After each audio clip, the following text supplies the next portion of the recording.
중국 방송계에 믿기 힘든 일이 벌어졌습니다. CCTV의 한 기자는 시청률 보고서를 보고 눈을 의심했습니다. 단순한 한국 취재가 중국 전역을 강타해 역대 최고 시청률을 기록할 줄은요. 한국의 어떤 모습이 13억 중국인의 마음을 사로잡았을까요? 지금부터 그 놀라운 이야기를 함께 알아보겠습니다. 시작하기 전 구독과 좋아요 버튼을 눌러주시면 영상 제작에 큰 힘이 됩니다. 그럼 사연 시작하겠습니다. 안녕하세요. 저는 중국에서 기자로 활동하는 리우하오입니다. 여러분도 알다시피 인터넷에는 한국인들이 중국인을 싫어한다는 이야기가 널리 퍼져 있습니다. 솔직히 말하자면 처음엔 저도 그 말을 믿었어요. 하지만 기자라면 모든 것을 직접 확인해 봐야 하는 법이죠. 그래서 저는 용기를 내어 한국행 비행기에 몸을 실었습니다. 비행기에서 내려 인천공항에 첫 발을 디뎠을 때 가장 먼저 눈에 들어온 건 공항의 깔끔함이었습니다. 공기 중에 은은하게 퍼지는 향기와 반짝이는 바닥, 그리고 어디서든 눈에 띄는 다국어 안내판들. 중국의 베이징 공항도 물론 크고 웅장하지만 인천공항에는 뭔가 다른 분위기가 있었습니다. 실례합니다. 도움이 필요하신가요? 갑자기 들려온 목소리에 고개를 들어보니 파란색 유니폼을 입은 공항 직원이 미소를 지으며 서 있었어요. 당황한 제 표정을 보고 다가온 것 같았습니다. 아, 네. 시내로 가는 가장 빠른 방법을 찾고 있었어요. 제 서툰 한국어에도 직원은 친절하게 고개를 끄덕였죠. 그리고는 단순히 길을 알려주는 게 아니라 직접 저를 공항철도 입구까지 안내해 주었습니다. 티켓 구매 방법까지 차근차근 설명해 주면서요. 즐거운 여행 되세요. 그 직원의 환한 미소와 함께한 작별 인사가 마음에 남았습니다. 이게 정말 한국의 첫인상이라니. 인터넷에서 본 이야기와는 너무 달랐어요. 호텔에 짐을 풀고 첫날의 취재를 시작하기 위해 거리로 나섰습니다. 서울의 번화가는 상상했던 것보다 훨씬 활기찼어요. 화려한 간판들, 분주히 오가는 사람들, 그리고 어디서든 들려오는 K-팝 음악. 취재 테마를 한국인의 중국인에 대한 인식으로 정했지만 어디서부터 시작해야 할지 막막했습니다. 길을 걷다 배가 고파졌고 근처의 작은 식당으로 들어갔습니다. 메뉴판을 들여다보는데 한국어로만 써 있어 무엇을 주문해야 할지 난감했어요. 번역기 앱을 열려는 찰나 주인으로 보이는 아주머니가 다가왔습니다. 처음 오셨나요? 추천 메뉴 드릴까요? 중국인인 제가 한국어에 서툴다는 걸 눈치챘을 텐데도 불편한 기색 없이 친절하게 대해주셨어요. 아주머니의 추천으로 주문한 된장찌개는 생각보다 훨씬 맛있었습니다. 식사를 마치고 계산을 하려는데 아주머니가 작은 과일 하나를 내밀었죠. 서비스예요. 한국에서 좋은 시간 보내세요. 그 순간 무언가가 제 마음속에서 조금씩 변하기 시작했습니다. 인터넷의 이야기들이 실제와 얼마나 다른지 느껴지기 시작했어요. 이것이 제 한국 취재의 시작이었습니다. 첫날의 경험은 분명 좋았지만 기자인 저는 여전히 의구심을 품고 있었습니다. 어쩌면 관광객에게만 친절한 건 아닐까 하는 생각이 들었죠. 그래서 다음 날 저는 좀 더 깊이 있는 취재를 위해 서울의 일반적인 주거 지역으로 향했어요. 지하철을 타고 이동하던 중 노선도를 보며 어디서 갈아타야 할지 고민하고 있었습니다. 스마트폰 배터리가 거의 방전되어 지도 앱도 사용할 수 없는 상황이었죠.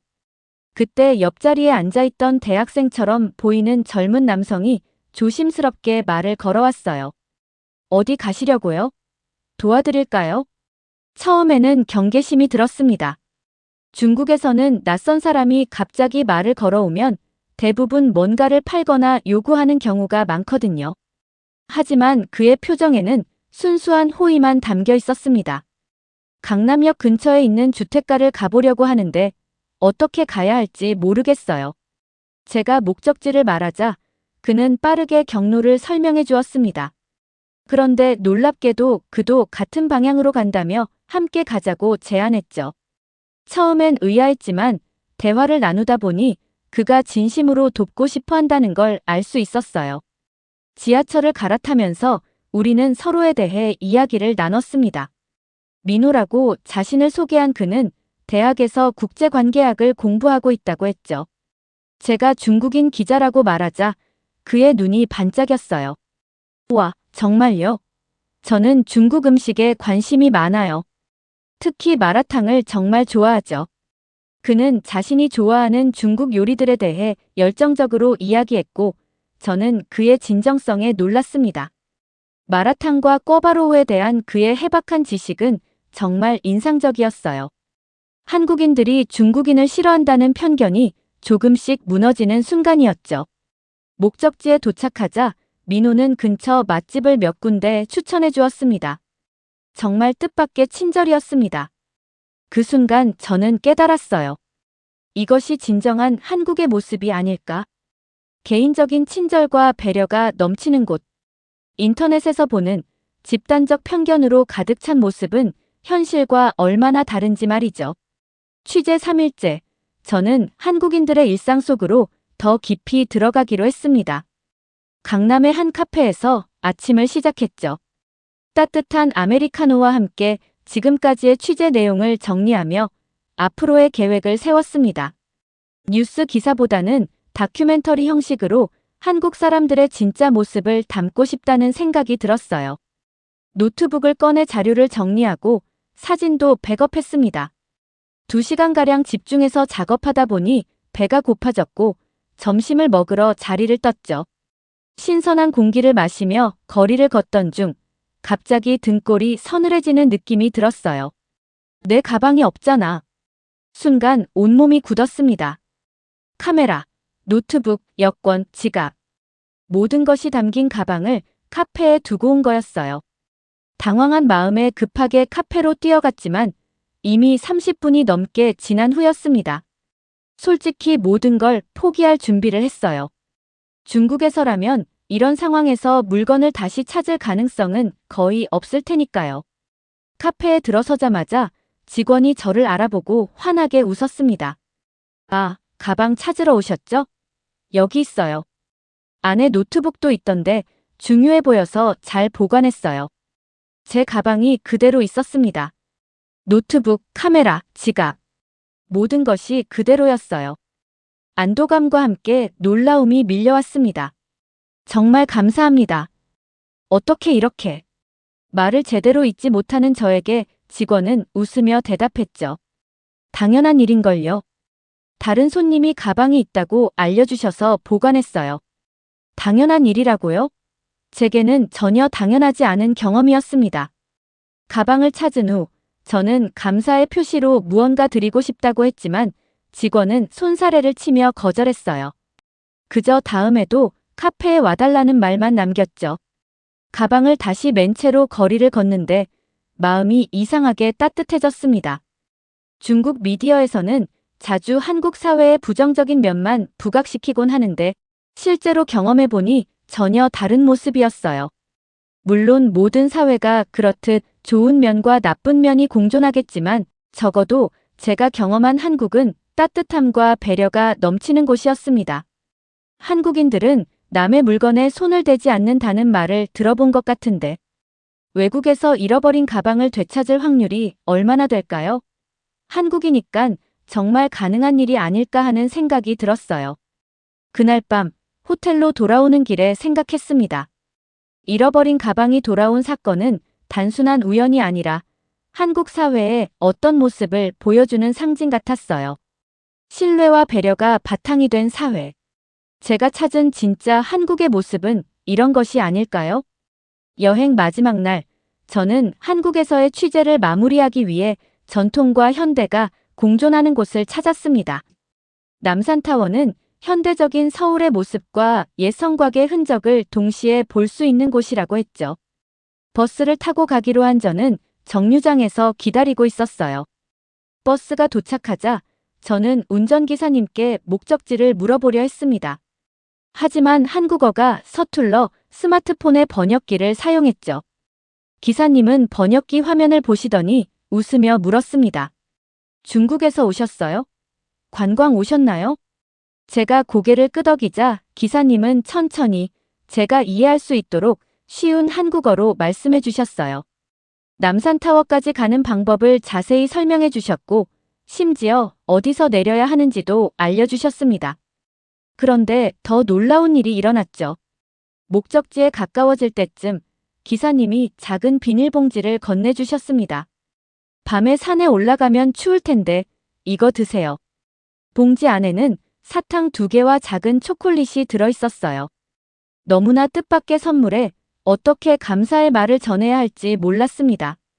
그저 연신 고개를 숙여 감사 인사를 드렸죠. 남산타워에 도착해 서울의 야경을 바라보며 생각했습니다. 거대한 도시의 불빛들이 마치 별처럼 반짝이고 있었어요. 그 불빛 하나하나가 모두 누군가의 삶이겠지요. 그 안에는 분명 제가 만났던 것과 같은 따뜻한 사람들이 살고 있을 거예요. 전망대에서 혼자 서울을 바라보고 있을 때 한 가족이 다가왔습니다. 2 아이를 데리고 있는 부부였어요. 아이들이 호기심 어린 눈으로 저를 바라보며 속삭이는 소리가 들렸습니다. 엄마, 저 아저씨는 어디서 왔을까? 저는 웃으며 말을 걸었습니다. 저는 중국에서 왔어요. 그렇게 우리는 서로의 나라에 대한 이야기를 나누게 되었습니다. 아이들은 중국어로 니하오라고 인사하는 법을 배우며 즐거워했고, 저는 그들에게 간단한 중국어 몇 마디를 가르쳐 주었죠. 헤어질 때 아이들은 손을 흔들며 자이젠이라고 말했어요. 서툴지만 정성이 담긴 중국어 작별 인사였습니다. 호텔방에 돌아와 짐을 정리하며 취재 노트의 마지막 페이지를 펼쳤습니다. 그리고 이렇게 적었어요. 한국에서의 4일, 나는 편견이 어떻게 깨지는지를 경험했다. 작은 친절이 얼마나 큰 감동을 줄 수 있는지도 배웠다. 우리는 너무 쉽게 다른 나라와 사람들을 판단한다. 하지만 진짜 진실을 알고 싶다면 직접 경험해봐야 한다. 이것이 내가 한국에서 얻은 가장 소중한 교훈이다.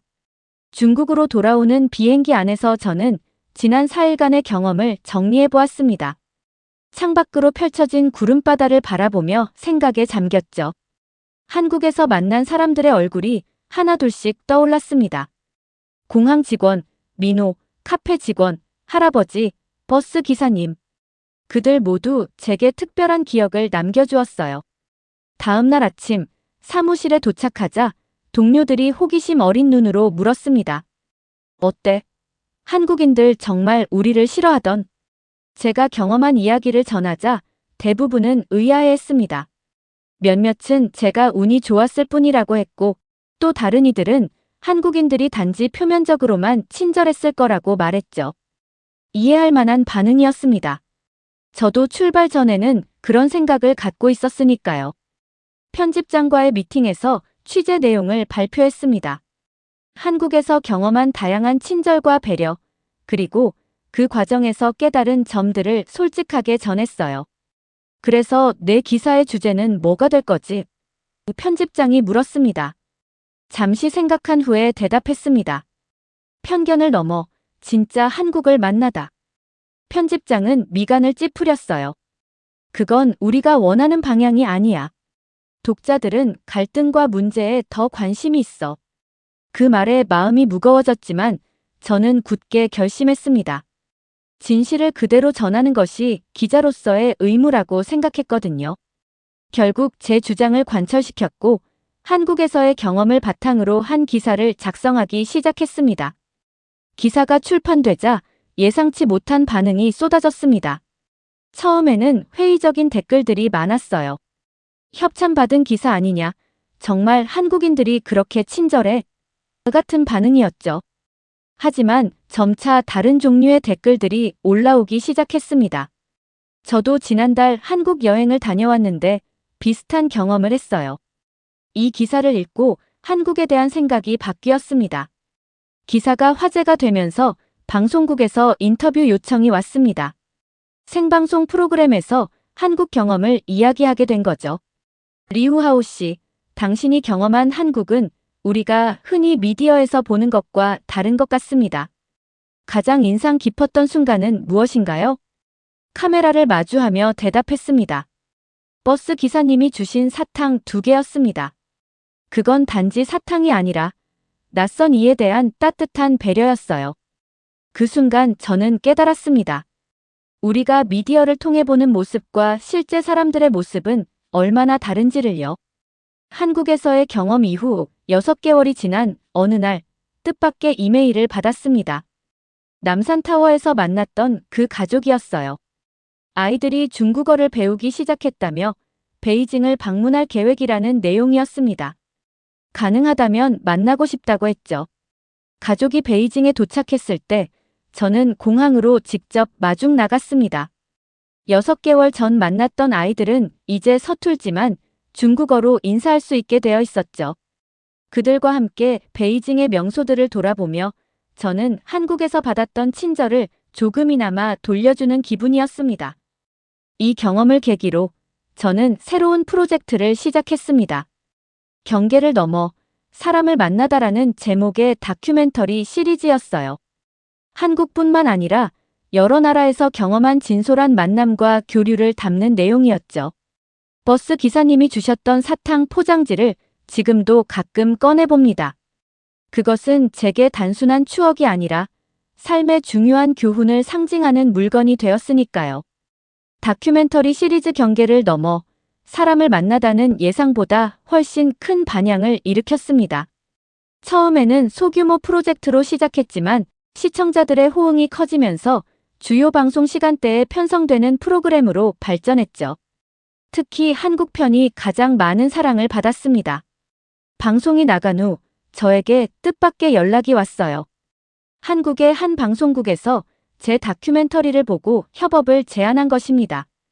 한중 양국의 시각에서 서로의 문화를 조명하는 특별 프로그램을 만들자는 제안이었죠. 이 프로젝트가 양국 시청자들의 이해를 높이는 데 도움이 될 겁니다. 리우하오 씨의 솔직한 시선이 필요합니다. 고민도 잠시, 저는 바로 수락했어요. 다시 한국을 방문할 수 있다는 생각에 가슴이 설레었습니다. 이번에는 단순한 취재가 아니라 두 나라를 연결하는 다리 역할을 하게 된 것이죠. 프로젝트를 위해 다시 한국으로 떠나기 전 저는 한국어 공부를 시작했습니다. 앱을 통해 기본적인 회화를 익히고 한국 드라마도 자막 없이 보려고 노력했어요. 언어가 문화를 이해하는 열쇠라고 생각했거든요. 두 번째 한국 방문은 첫 번째와는 완전히 달랐어요. 인천공항에 도착했을 때 한국 방송국 PD와 스태프들이 저를 맞이해 주었습니다. 그 중에는 놀랍게도 제가 처음 서울에서 길을 잃었을 때 도움을 준 민호도 있었어요. 민호, 여기서 뭐 하는 거야? 민호는 웃으며 대답했습니다. 대학 졸업하고 이 방송국에 입사했어요. 리우하오 씨의 다큐멘터리를 보고 바로 알아봤죠. 제가 꼭 이 프로젝트에 참여하고 싶다고 했어요. 운명이란 참 신기한 것이었습니다. 우연한 만남이 이렇게 의미 있는 연결로 이어질 줄 누가 알았을까요? 프로젝트는 6주 동안 진행되었어요. 서울과 베이징을 오가며 촬영했습니다. 양국의 일상적인 모습부터 문화, 역사, 음식까지 다양한 주제를 다뤘죠. 특히 양국 사람들의 솔직한 이야기를 담기 위해 노력했어요. 촬영 중 기억에 남는 순간이 있었습니다. 서울의 한 고등학교를 방문했을 때였죠. 학생들과 대화를 나누던 중 한 학생이 질문했습니다. 중국인들은 정말 우리를 싫어하나요? 그 질문은 1년 전 제가 가졌던 의문과 정확히 같았습니다. 웃음이 나왔어요. 저는 솔직하게 대답했습니다. 1년 전, 나도 같은 질문을 했어. 한국인들은 정말 중국인을 싫어할까? 그런데 직접 와서 보니 사람들은 미디어에서 보여주는 것보다 훨씬 열린 마음을 가지고 있더라고. 제 대답에 교실은 잠시 조용해졌다가 이내 박수가 터져 나왔습니다. 그 순간 저는 이 프로젝트의 진정한 의미를 깨달았어요. 단순히 다른 문화를 소개하는 것이 아니라 서로에 대한 오해와 편견을 줄이는 작업이었던 거죠. 프로젝트의 하이라이트는 한중 우정의 날 행사였습니다. 서울 한복판에서 중국 전통 문화를 소개하고 양국 시민들이 함께 즐길 수 있는 자리를 마련했죠. 중국 전통 음식, 서예부터 K-POP 공연까지 다양한 프로그램이 진행되었습니다. 행사 당일 예상보다 훨씬 많은 사람들이 참여했어요. 양국 시민들이 서로의 문화에 관심을 보이며 대화를 나누는 모습을 보니 가슴이 뭉클했습니다. 특히 어린 아이들이 언어의 장벽 없이 함께 놀이를 즐기는 모습이 인상적이었어요. 행사 중 한 할머니가 저에게 다가와 손을 꼭 잡으셨습니다. 고마워요, 젊은이. 내가 중국에 대해 좋지 않은 생각을 가지고 있었는데 오늘 많이 바뀌었어요. 그 말에 눈시울이 뜨거워졌습니다. 제가 한국에서 배운 교훈을 이제 다른 사람들과 나눌 수 있게 된 것이죠. 공동 프로젝트는 양국에서 동시에 방영되었고 예상보다 훨씬 좋은 반응을 얻었습니다. 특히 SNS에서는 프로그램을 본 시청자들이 자신의 경험을 공유하며 대화를 이어나갔어요. 작은 물결이 큰 파도를 만들어가는 것 같았습니다. 프로젝트가 마무리된 후 한국 방송국에서는 저에게 정기적으로 프로그램을 진행해보지 않겠냐는 제안을 해왔습니다. 두 나라를 오가며 일할 수 있는 기회였죠. 쉽지 않은 결정이었지만 이것이 제가 찾던 길이라는 확신이 들었습니다. 새로운 도전이 두렵지 않나요? 민호가 물었습니다. 물론 두렵지. 하지만 1년 전 처음 한국에 왔을 때보다는 덜 두려워. 그때는 편견이라는 무거운 짐을 지고 왔었으니까. 저는 중국의 회사를 떠나 새로운 직장에서 일하기 시작했습니다. 한국과 중국 사이를 오가며 양국의 현실을 있는 그대로 전하는 역할을 맡게 된 거죠. 때로는 어렵고 복잡한 문제를 다루기도 했지만 항상 사람 중심의 시각을 잃지 않으려 노력했어요. 챕터 7 문화를 잇는 다리.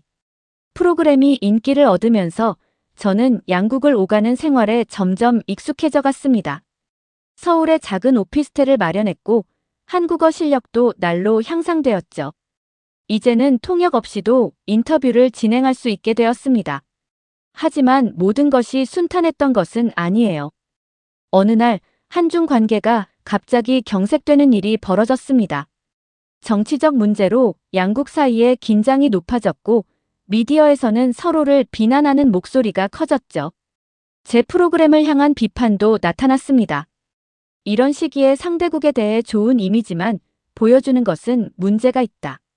결국 저는 프로그램의 방향을 조금 수정하기로 했어요. 양국 간의 민감한 문제도 다루되 항상 다양한 시각을 보여주고 대화의 장을 마련하는 방식으로요. 정치인이 아닌 일반 시민들의 목소리에 더 귀 기울였습니다. 새로운 시리즈의 첫 에피소드는 갈등 속의 대화였습니다. 한국과 중국의 일반 시민들이 모여 서로의 나라에 대한 생각과 오해, 그리고 희망을 나누는 내용이었어요. 처음에는 어색함과 긴장감이 느껴졌지만 대화가 진행될수록 사람들은 점점 마음을 열기 시작했습니다. 저는 항상 중국이 한국을 무시한다고 생각했어요. 한 한국 청년이 솔직하게 말했습니다. 그리고 저희는 한국이 항상 서방 국가들 편만 든다고 생각했죠. 중국 청년의 대답이 이어졌어요. 하지만 대화를 계속하면서 그들은 서로에 대한 오해가 얼마나 많았는지 깨닫게 되었습니다. 그리고 그 오해의 상당 부분이 미디어에 편향된 보도에서 비롯되었다는 점도요. 이 에피소드는 예상치 못한 반향을 일으켰습니다. 시청자들은 미디어에서 보여주는 갈등 너머의 진실한 대화에 목말라 있었던 거죠. 프로그램에 대한 비판의 목소리도 있었지만 더 많은 사람들이 지지와 응원을 보내주었습니다. 이 경험을 통해 저는 중요한 깨달음을 얻었어요. 진정한 언론의 역할은 단순히 갈등을 보도하는 것이 아니라 이해와 대화의 다리를 놓는 것이라는 사실을요. 특히 국제관계에서는 더욱 그렇습니다. 프로그램이 계속되면서 저는 양국의 다양한 도시를 방문했습니다. 서울과 베이징을 넘어 부산, 제주, 상하이, 청두 등으로 범위를 넓혀갔죠. 각 지역의 독특한 문화와 역사, 그리고 그곳에 사는 사람들의 이야기를 담았습니다. 특히 기억에 남는 에피소드는 제주도에서 만난 한 할머니의 이야기였어요. 할머니는 젊은 시절 중국에서 유학한 경험이 있었고 지금도 중국어를 유창하게 구사하셨습니다. 젊었을 때 베이징에서 보낸 시간은 제 인생에서 가장 소중한 추억이에요. 지금처럼 양국 관계가 좋지 않을 때도 있었지만 사람과 사람 사이의 정은 변하지 않았어요. 할머니의 말씀은 깊은 울림을 주었습니다. 국가 간의 관계는 변할 수 있지만 진정한 우정과 이해는 그런 변화를 넘어선다는 거죠. 프로그램 3년차에 접어들면서 저희는 좀 더 깊이 있는 주제를 다루기 시작했습니다. 양국의 역사적 갈등과 화해의 과정, 젊은 세대의 문화 교류, 환경 문제에 대한 공동 대응 등이었죠. 한중 문화 교류 프로그램이 10주년을 맞이하게 되었습니다. 처음 한국을 방문했을 때와 지금의 제가 얼마나 다른지 생각하면 감회가 새롭습니다. 이제 저는 서울과 베이징 두 도시에 모두 집이 있고 양국의 언어를 자유롭게 구사하는 사람이 되었죠. 10주년 특별 프로젝트로 세대를 잇는 이야기라는 새로운 시리즈를 기획했습니다. 한국과 중국의 다양한 세대가 서로의 문화와 역사에 대해 어떻게 생각하는지 탐구하는 내용이었어요. 첫 촬영은 서울의 한 고등학교에서 이루어졌습니다. 10대들에게 중국은 어떤 의미인지 들어보고 싶었거든요. 중국하면 제일 먼저 음식이 떠올라요. 저희 동네 중국집에서 자장면을 자주 먹거든요. 저는 틱톡에서 중국 스트리트 패션 영상을 봐요. 정말 힙하고 개성 있어요. 중국은 역사와 전통이 깊은 나라죠. 언젠가 만리장성을 직접 보고 싶어요. 다음으로는 베이징의 고등학생들도 만났습니다. 그들에게 한국은 K-POP과 드라마의 나라였고 패션과 화장품, 게임 등으로 이미 한국 문화를 즐기고 있었어요. 이어서 양국의 30대, 50대, 70대 이상을 차례로 만나며 이야기를 들었습니다. 세대마다 서로에 대한 인식이 확연히 달랐어요. 나이가 많을수록 역사적 갈등을 언급했고 젊은 세대일수록 문화적 교류를 중시했습니다. 프로젝트의 일환으로 양국의 다양한 세대가 함께하는 문화 교류 캠프도 진행했습니다. 10대부터 70대까지 3일 동안 함께 생활하며 서로의 문화를 나누는 시간이었죠. 음식을 함께 만들고 전통놀이를 배우고 각자의 이야기를 나누며 가까워졌어요. 이 캠프를 담은 에피소드가 방영된 후 놀라운 일이 벌어졌습니다. 시청률이 프로그램 역사상 최고치를 기록한 것이죠. 양국에서 동시간대 1위를 차지했고 온라인 조회수도 폭발적으로 늘어났어요. 소셜미디어에서는 관련 해시태그가 트렌드에 올랐고 주요 언론에서도 대대적으로 보도했습니다. 세대를 잇는 이야기, 한중 관계의 새 지평을 열다. 문화적 공감대로 정치적 갈등을 넘어서다. 시청자들의 반응도 뜨거웠어요. 특히 두 나라의 젊은 세대와 노년층이 함께 어울리는 모습은 많은 이들에게 감동을 주었습니다. 프로그램 홈페이지에는 비슷한 캠프를 더 개최해달라는 요청이 쇄도했죠. 10주년 특별 시리즈의 마지막 에피소드에서는 10년 전, 제가 처음 한국을 방문했을 때와 현재의 모습을 비교했습니다. 어설픈 한국어로 길을 물어보던 저와 이제는 유창하게 한국어로 프로그램을 진행하는 제 모습. 그 변화 속에는 수많은 만남과 경험이 있었어요. 방송 이후 시청자들로부터 많은 메시지가 왔습니다. 리우하오 씨 덕분에 저도 중국어를 배우기 시작했어요. 언젠가 중국을 방문해서 직접 사람들을 만나고 싶어요. 이런 메시지를 읽으며 10년 전 버스 기사님의 작은 친절이 이렇게 멀리까지 영향을 미칠 줄은 몰랐다고 생각했습니다. 10주년을 맞아 양국 문화부 장관들로부터도 축하 메시지가 왔어요. 프로그램이 양국 관계 개선에 기여했다는 평가를 받은 것이죠. 정치적 갈등이 완전히 해소된 것은 아니지만 시민들 사이의 이해와 교류는 계속 확대되고 있었습니다. 이제 저는 새로운 10년을 준비하고 있어요. 다음 프로젝트는 미래를 위한 문화, 유산이라는 주제로 양국의 전통 문화가 현대에 어떻게 계승되고 재해석되는지를 다룰 예정입니다. 돌이켜보면 인천공항에 첫 발을 디딘 순간부터 지금까지 제 여정의 중심에는 항상 사람이 있었습니다. 버스 기사님이 주셨던 사탕 포장지는 오래 기억에 남을 한국의 좋은 기억입니다. 작은 친절이 얼마나 큰 변화를 가져올 수 있는지 항상 기억하게 해주는 소중한 물건이니까요. 오늘 이야기 어떠셨나요? 혹시 여러분도 이런 특별한 경험이 있다면 댓글로 공유해주세요.